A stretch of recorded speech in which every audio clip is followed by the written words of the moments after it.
Hey everyone, Nicole Herrick here with you. Today I'm going to show you how to make a surgical style gown. I've created a free printable pattern for you and also some easy to follow instructions that go along with this video.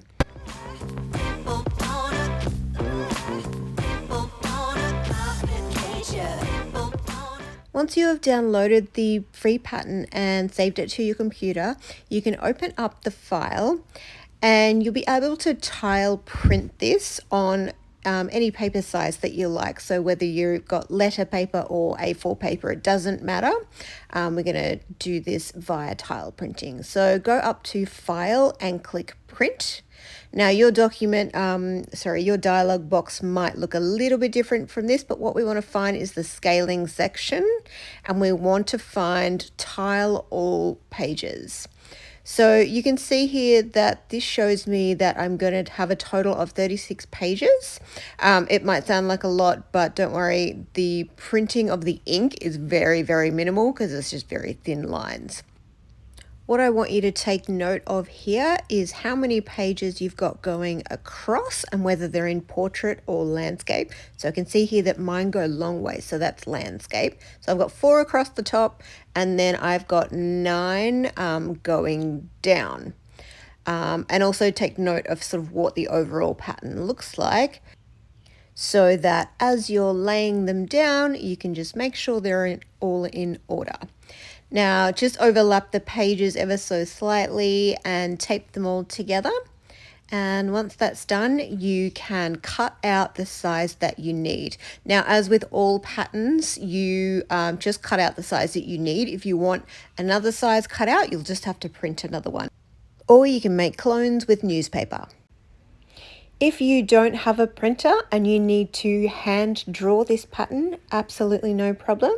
I have included all of the measurements for you so that you can draw everything perfectly to scale. So if I zoom in here and we have a look at the dashed lines. So the dashed lines are your hand drawing measurements lines. So I've color coded everything. So for example, the pink corresponds to the large. And I've also included both centimeters and inches. So for all of you saying, we need it in inches, it is in inches, I promise you. So I would recommend doing an overall rectangle for each pattern piece and then use the smaller measurements to mark in where you need to sort of draw your lines to and from. And then you can connect those points just with a ruler. And then for your curves, you can just freehand them. They're very simple curves. Just look at the screen and just roughly sketch it out. It's fine. It doesn't need to be exact, I promise. Okay, let's cut out some fabric. Oh, whoops. So each of the pattern pieces that need to be cut on the fold will be marked with your on the fold arrows. That includes the front piece and the sleeve pieces. And when you want to cut out your strips for the ties, you can just cut a little slit and then rip, rip, rip. So first up, we are going to lay our front and back pieces right sides together and pin them along the shoulder seams section. Then sew those with a 1 centimetre seam allowance, or I think it's 3/8 of an inch seam allowance, and then overlock those as well.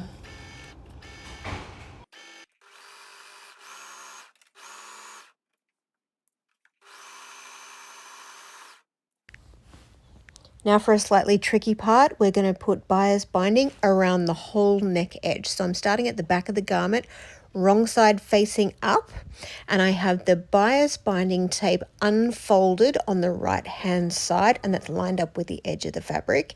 And then I'm just stitching right along that fold line.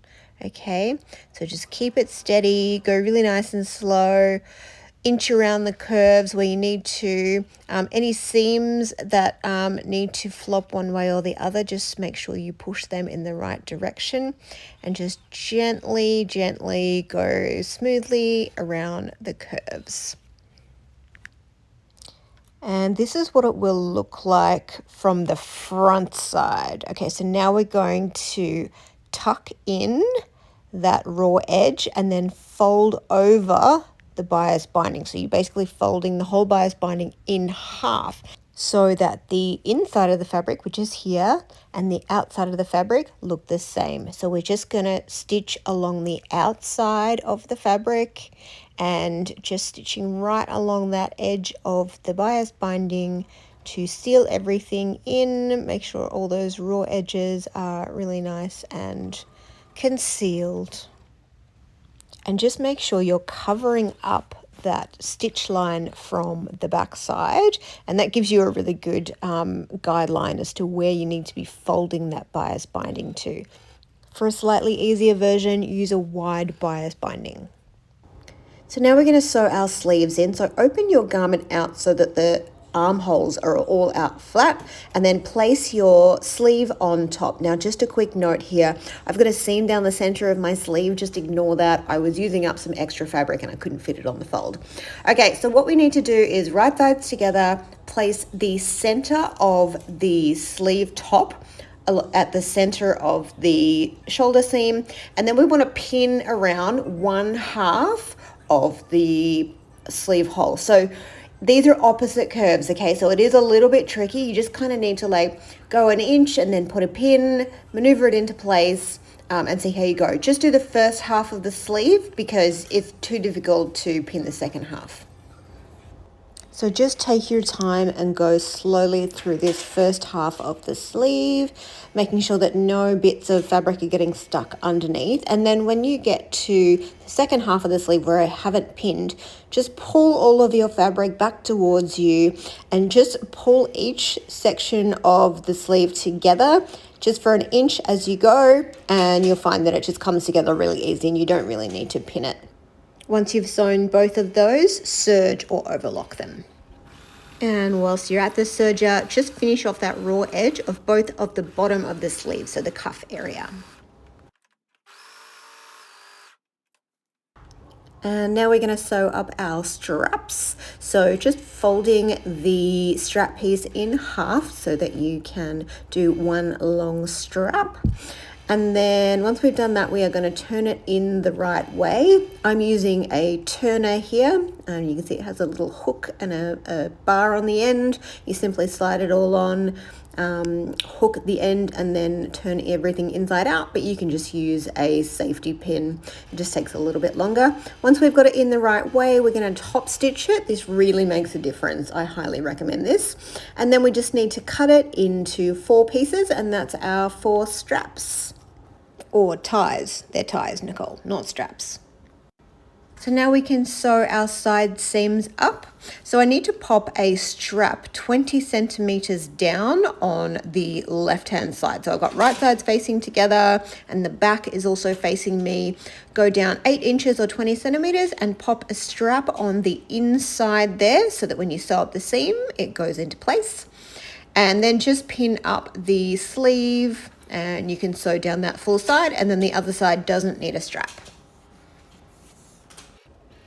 Here I am sewing up that first side seam. Make sure that when you get to your armpit section, you fold it in the right direction, and then just go slowly over that strap area because that's many layers folded together. And then you can just straight away do the other side seam and then overlock both side seams. Whilst you're at your serger or overlocker, just finish those raw edges of the 2 back edges and the bottom edge. And now we can do the elasticated cuffs. So just fold up your cuffs 1 centimeter or 3/8 of an inch, and just sew a hem there, just leaving a little gap so that you can thread in the elastic. I just use a safety pin on one end and then a regular pin on the other. Slide the safety pin in. I'm sure you've all done this 100 times. If you haven't, you're just kind of scooting the safety pin all along to weave it through the hole. Pull out the ends and then join the elastic. I generally use a zigzag stitch to join my elastic. It just seems to be a bit easier. And then after you have joined that, just make sure you go back in and close that hole up. Next, I'm going to hem both the back seams and the bottom hem. So I just clip a little corner off the top there where the back of the neck is, and I do one hem, and then I'm going to fold over again and do a double hem, just so that it's all really nice and neatly contained, and so that they can wash this hundreds of times without any hems coming undone. Now let's pin on our remaining 3 ties. Measure down your 20 centimeters or 8 inches and then across to get your one on the center back, and then one on the top left of the neck hole, and then this one on the right of the neck hole needs to come in about 2 inches just so that it can overlap. To secure these in place, I generally just do a rectangle with a diagonal through it, and this just keeps it really nice and secure. And I also do a back stitch as well when I'm doing my diagonal.